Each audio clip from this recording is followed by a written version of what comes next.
El que diu el dret internacional és que els estats progressivament han d'anar avançant pel compliment dels drets humans, com per exemple el cas del dret a la salut o el dret a l'habitatge, però amb les retallades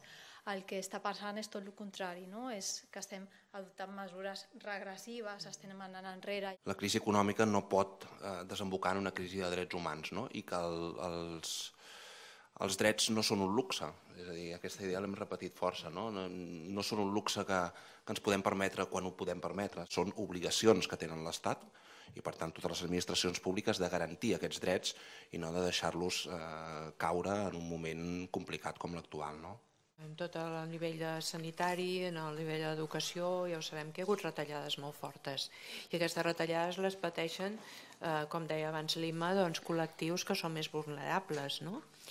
i això anirà pitjor. Nosaltres pensem que això anirà pitjor, això no és una cosa que durarà uns dies i que després veurem com es remunta. Amnistia també adverteix en l'informe anual 2011 a les autoritats que l'ús de la força ha de ser sempre l'últim recurs per garantir l'ordre públic, no el primer,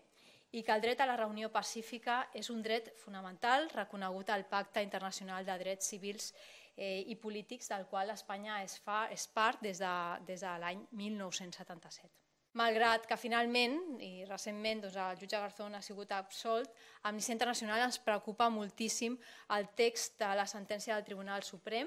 en tant que considera que els 114.266 casos de desaparicions forçoses no poden ser investigats perquè no eren reconeguts com a crims del dret internacional en el moment de produir-se, el que a més de ser erroni, obre la porta a una total impunitat.